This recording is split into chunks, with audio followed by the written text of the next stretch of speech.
Hello everyone, welcome to my Session 8 teaching memo. I'm sure you missed my Monday memo last week, but I am back. March Madness is officially over. Villanova men won and Connecticut women lost. That was a shocker. Undefeated, kind of like the Patriots several years ago, 18-0. I think they were 34-0. Baseball season is in full swing.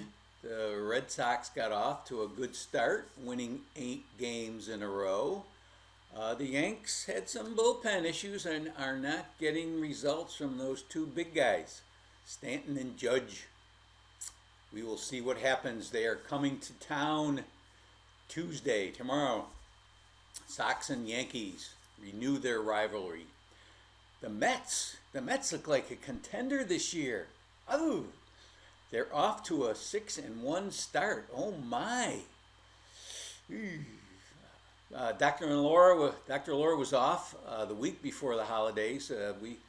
The Kingston School District had that week off. I know New York City had the last week off. It was nice having her home, but tough getting work done. I'm not used to having distractions during the day. It's much better working when there's no one around.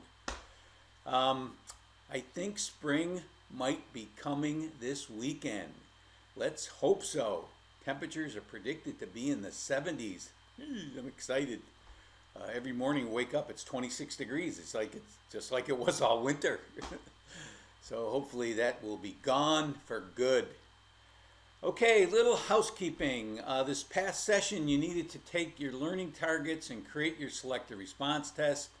I would also advise everyone to start looking ahead to complete the vocabulary in your own words. I've been bringing that up a lot, which is due the last session, and the 3-part analytic summary, which requires you to reflect on your test creation process. I've made all those things part of the anchor activities. Someone wrote me and said, hey, what's this new anchor activity, the 3-part analytic summary? That's the template that you'll fill out when you eventually do your 3-part analytic summary. But for now, you can just take notes in it and put down citations. So you'll have that when you go to write your summary. Just remember you have to use appropriate APA format, referencing the resources I've made available. You should also be filling out your baseline survey. Again, that's been in your anchor activity since the beginning.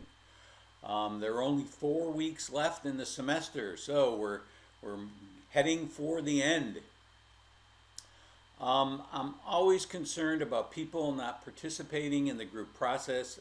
Every semester I get emails from people, no one's taking my test, or there's nobody posting their tests in my group. And that is an issue with group work. That's why I give you a pass-fail grade for posting your initial selective response test. I figure what gets graded gets done. Many of you will be tempted to write me that people in your group have not taken your test and given you feedback. As the next session ends, I will be writing those students, and you can also use the communication link in the left-hand menu to do the same thing. If you click on the communication link, it gives you all kinds of options there. It's over on the right-hand side. If you go down, it said email. You can email your classmates, or you can click on the tab or button in the discussion board where you can email your classmates. Anybody that's posted, made a thread or a reply to a thread, you can email them. So I'll be doing that. As the next session, for those good Samaritans, when you finish with everyone in your group, check out groups where there may be poor response. It won't hurt to take and give feedback to more than 5 people. So you have to give feedback to 5 people, and typically there's only 4 in your group. So that means you have to go into another group and take someone else's test and give them feedback. So please help out those groups that are lagging. You don't have to, but that's a good thing to do. Um, Remember that you need to give feedback to each other that is actionable. I'm so tired. I'm not so tired. I shouldn't say that. I'm, I'm, I'm, I see feedback that just says, "This is wonderful." What good is that? It makes you feel good, but it doesn't help me get better. So give feedback. You know, your format's a little off. You need to use hanging indents. You know, you can look at my feedback that I've given people so far and see, oh, these are things that I can give. These are comments I can make. So uh, please consider that rather than just saying, oh, this was wonderful. Um, so I want to remind you that the selected response tests answers with feedback is being graded with a modified discussion board rubric, just like I did with the learning target rubric. Um, there are only two characteristics of quality: when you make your initial post and how many responses you make to your classmates. So you have to make a minimum of 5 responses. That's 6 posts total, including your original. Um, Actually, there is no initial post on this one. It'll just be your first piece of feedback that you give will be your initial post. So those are the only 2 characteristics: when you make your initial post and how many posts you make. So 6 is the minimum. Get it within the first 4 days, your initial post, and you get an advanced rating in that area.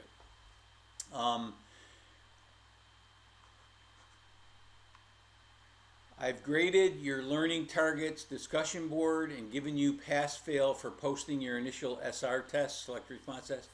So the only feedback I gave in the target discussion board was if you got below a 95. So don't feel bad if you see no feedback and you got a 95 or above.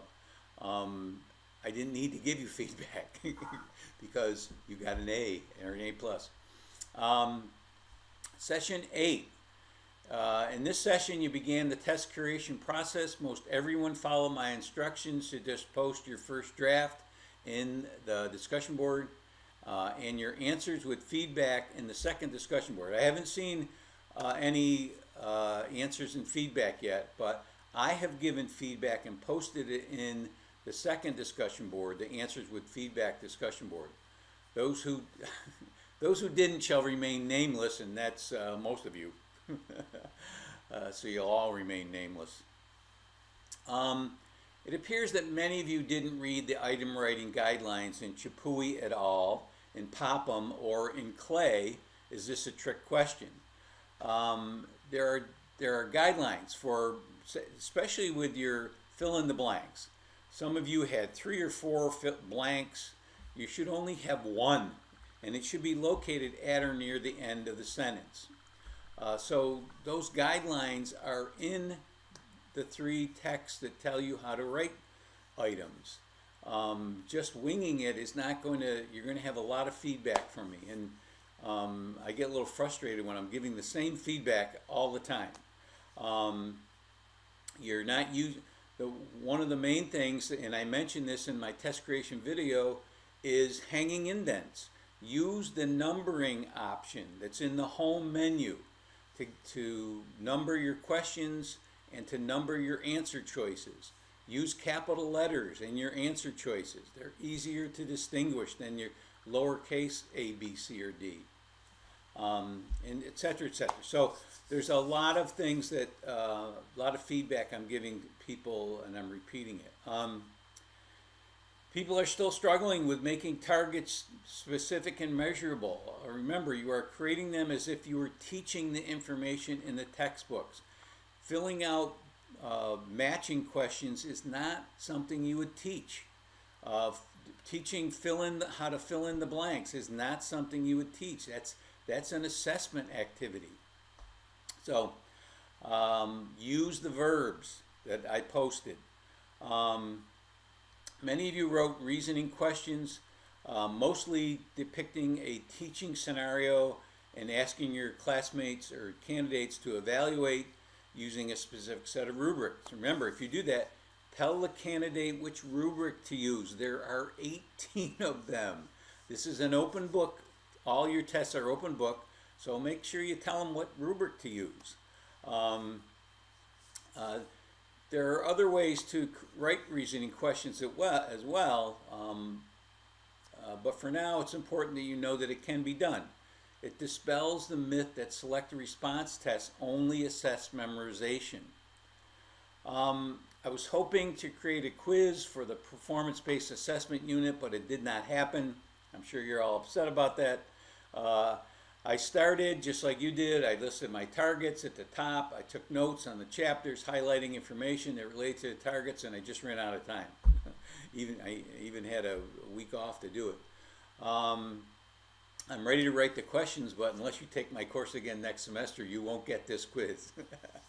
I'm sure you're all disappointed. All right, that's it. I'll be back. Make sure you watch my assignment video because things are getting a little complicated. So I'll explain everything in my assignment video.